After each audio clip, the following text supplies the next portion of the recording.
everybody and welcome back. I hope you are going well. Today I'm going to teach you 50 English verbs and how to pronounce this. Before starting, please like this video and share with your friends. Are you ready? Let's get started.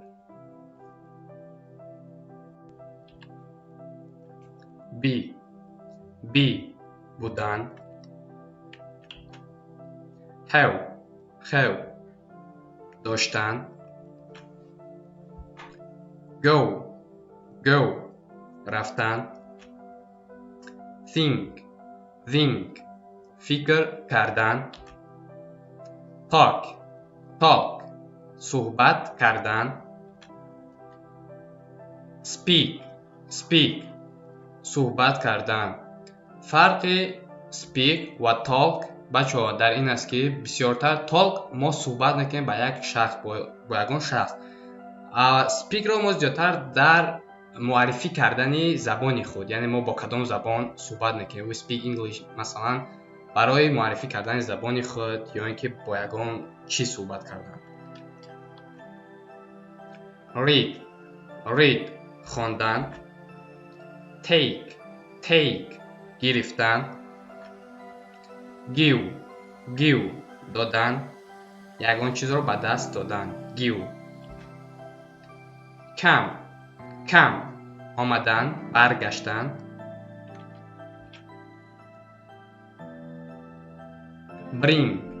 bring آوردن. love دوست داشتن. look نگاه کردن.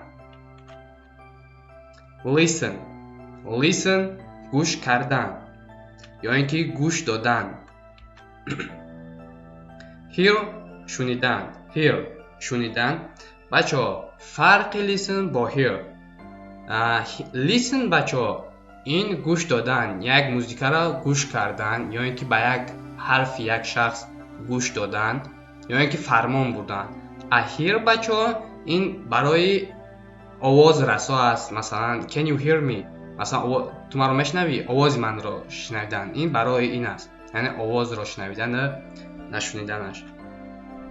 remember به یاد داشتن یعنی که want خواستن. wish آرزو کردن، خواستن برای کسی یک چیزی که برای خود است. begin سر کردن.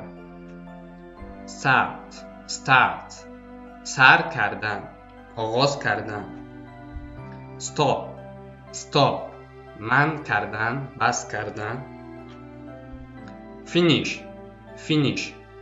به اتمام رساندن، finish. learn آموختن، خواندن، یک چیز خواندن. study خواندن. بچه ها فرق learn و study. learn این یک چیز رو آموختن، اساس کردن. از study بچه ها در یک جا خواندن. مثلا I study at the university من در یکم یونیورسیته میخونم. مثلا نمیگیم که I learn at the university. مثلا study یک چیزی مشخصی که در جا خواندن و دیگر. know دانستن. play بازی کردن. see دیدن. run دویدن. put گذاشتن. say گفتن.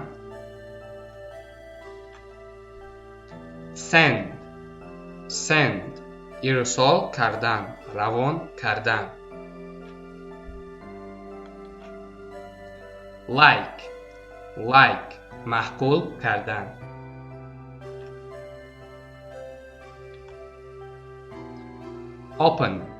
open گشودن. open the door.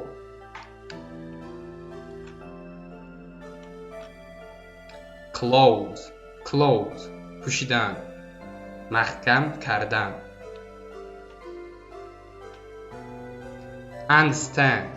understand فهمیدن، درک کردن.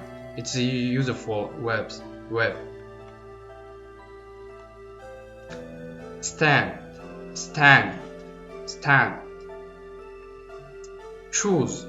choose انتخاب کردن.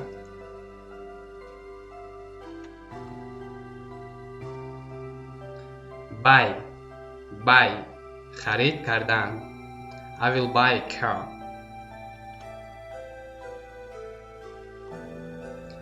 sell فروختن.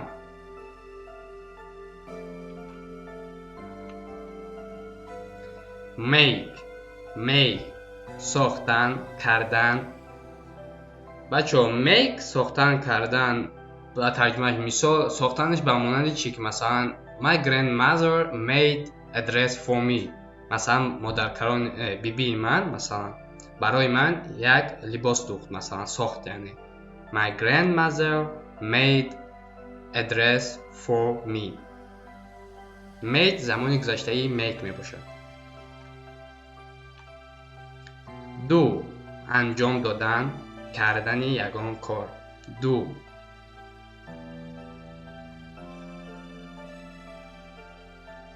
work کار کردن. کار کردن.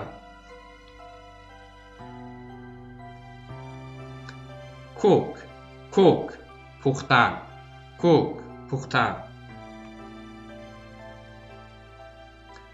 fall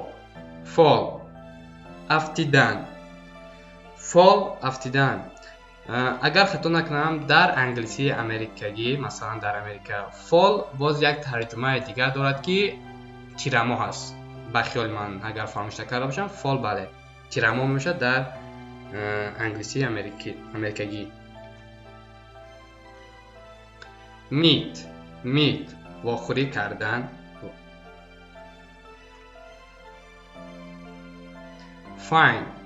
find یافتن. find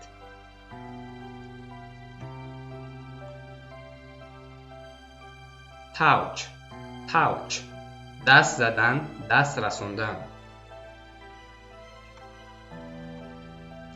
watch تماشا کردن. fly پرواز کردن. یک ترجمه دیگرش پشه می باشد. fly پشه.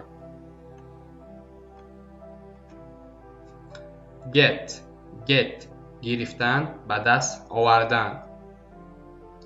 خب این بود 50 تا فعل زبان روسی ما. امیدوارم به شما پسند آمده باشه. اگر یکمان فعلی که لازمه دیگر باشد شما در زیر کامنتر نویسید. در درس‌های دیگر ما در ویدیوی خود میگذاریم. تا درس‌های دیگر موفق سربلند باشید. See you soon.